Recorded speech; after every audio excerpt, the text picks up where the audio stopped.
Hi hello welcome to post 360. నేను మీ Murali Rapalli. Liquor scam జరిగిందంటూ Andhra Pradesh వ్యాప్తంగా ఒక రకమైనటువంటి మ్యానియక్ సిచ్యువేషన్ క్రియేట్ అవటం మనందరికీ తెలుసు. అయితే ఈ లిక్కర్ కుంభకోణంలో మిథున్ రెడ్డిని విచారించారు. అతను ముందస్తు బెయిల్ తీసుకొని సేఫ్ సైడ్ ఉన్నాడు. ఆ తర్వాత కేసిరెడ్డిని విచారణకు తీసుకొని ఇప్పుడు అరెస్ట్ చేసి జైల్లో ఉంచారు. అయితే నెక్స్ట్ ఇంకా కొంతమందిని అరెస్ట్ చేయాలంటూ ప్రయత్నాలు అయితే జరుగుతున్నాయి. ఈ క్రమంలో కేసినేని నాని ఒక అద్భుతమైన ప్రకటన చేయడం జరిగింది. అద్భుతమని ఎందుకు అంటున్నా అంటే ఇప్పటి వరకు ఈ యాంగిల్లో కేసు దర్యాప్తు చేయడం అనేది జరగలేదు. అయితే కేసినేని నాని చెప్తుంది ఏంటంటే ఇప్పుడు కేసినేని చిన్నిని కూడా లిక్కర్ కేసులో విచారించవలసిన అవసరం ఉంది. ఎందుకంటే కేసిరెడ్డికి సంబంధించినటువంటి అనేక కంపెనీల్లో వాళ్ళ తమ్ముడు కేసినేని చిన్నికి సంబంధించినటువంటి పెట్టుబడులు ఉన్నాయి.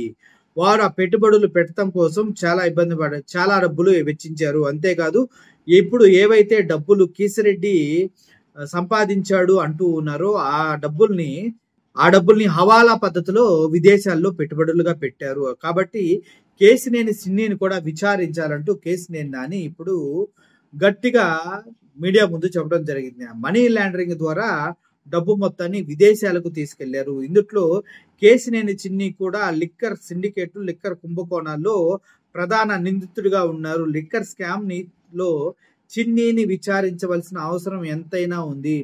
దానికి సంబంధించి కేసినేని చిన్నికి సంబంధించిన కుటుంబ సభ్యులు అనేక మంది కేసిరెడ్డి బిజినెస్ లో ఇన్వెస్ట్మెంట్ చేశారు అంటూ కేసినేని నాని మాట్లాడటం జరుగుతుంది. అయితే వాస్తవాలను గమనిస్తే గతంలో కూడా ఈ ఉర్సా క్లస్టర్స్ బిజినెస్ ఏదైతే ఉందో దాంట్లో కేసినేని చిన్ని హస్తం ఉంది.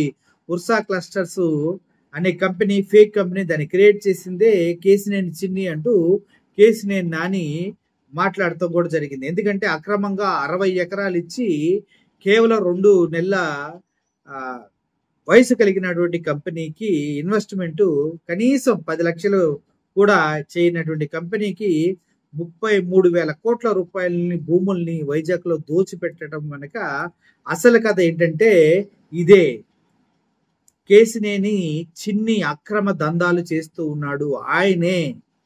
ఆయనే ఇప్పుడు కేసిరెడ్డితో కలిసి అనేక బిజినెస్లు చేశారు. ఒకవేళ లిక్కర్ కుంభకోణంలో విచారించాలంటే కేసినేని చిన్నిని కూడా విచారించవలసిన అవసరం ఉందంటూ కేసినేని నాని చెప్పడం జరిగింది. ఈ విధంగా విజయవాడ కేంద్రంగా కేసినేని చిన్ని అన్నాదమ్ముల సవాలుగా మారిపోయింది అంటంలో ఎటువంటి సందేహం లేదు.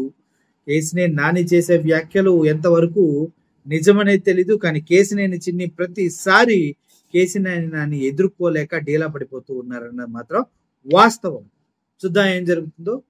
కేసినేని చిన్నిని విచారించాలి లిక్కర్ కుంభకోణంలో, ఎలాగైతే ఇప్పుడు కేసిరెడ్డి రాజశేఖర్ రెడ్డిని విచారిస్తున్నారో అలా అని చెప్తూ ఉన్నారు. చూద్దాం ఏం జరుగుతుంది. Thank you for watching this video. Murali signing off. Thank you so much.